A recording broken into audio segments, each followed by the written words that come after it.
Good evening, all. Ira Epstein with your metal market wrap-up, and this wrap-up is for Thursday, and we're at the 26th of January, 2023, 5:15 p.m. Central Time.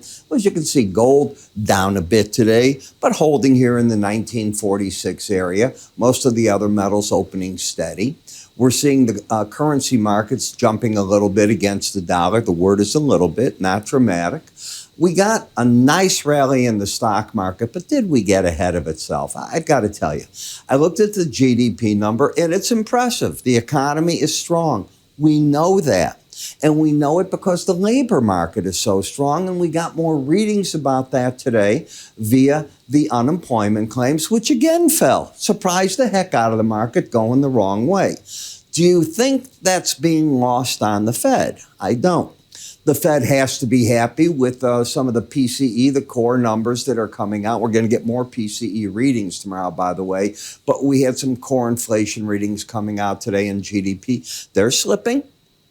The Fed has to like that, but that labor is going to make this all very sticky. And if you don't believe it, fine. Here's what I believe. I believe it takes a year to a year and a half of rate hike after rate hike to start really impacting the economy. This has been an economy that is so strong in the labor market, it's been able to dodge that impact. And could it go on? Of course. But typically, between 12 and 18 months into a rate hike cycle is where the full impact of those interest rates are seen. We're just in front of that time frame, just literally in front of it. So I'm still of the school of thought that we will see more of a slowdown. I am of the school of thought that the labor is so strong that any recession we get will be both shallow and short-lived. But I don't think the Fed's going to throw in the towel. I don't see how they can. You're nowhere near the 2% inflation.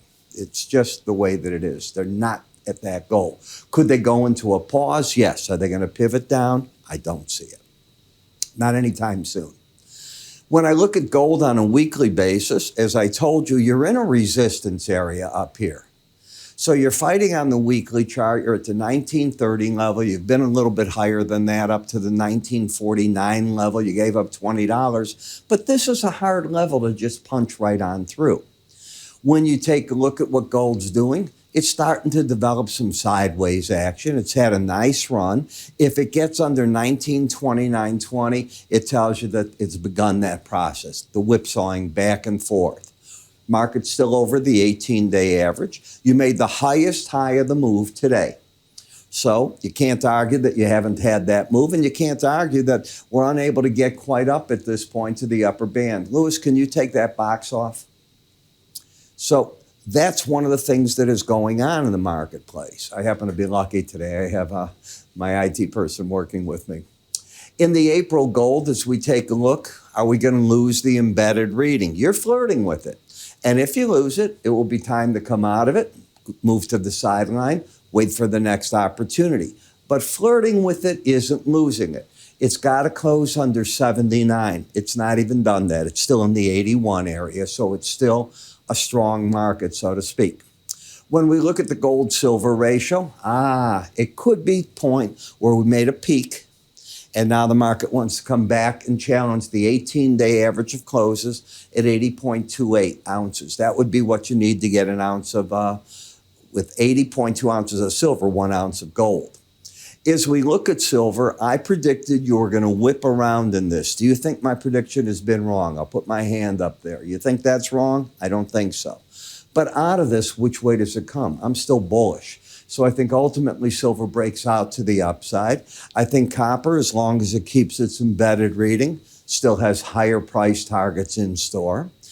But we need to see the Chinese come back. With the break today, all you did is get up to the 18-day average of closes and fall right on back down from there to the Bollinger Band for support. So it was a rally in a market that's overall bearish, called a bear market rally, and it gave it all up. 1, 2, 3. Palladium is still in the bear camp. Notice it's got a gorilla glue trade. What do I mean? Every day you're hitting the lower band. Will you force it to embed or not? And the slow stochastics is going to be the key. And in the dollar index, you still have the bearish reading. And yes, I know you had a rally today. So what? So what? I don't see it going anywhere. That's the problem. I think the dollar gets sold on each rally. The question is, do you want to go through the FOMC meeting next Wednesday? It's only Thursday. There's time to think that out. So you put it all together, you come up with a game plan. And what I don't get is why you don't join me in the morning when I put out my morning futures. Now, 5:30 in the morning, I start recording, sometimes a little bit earlier.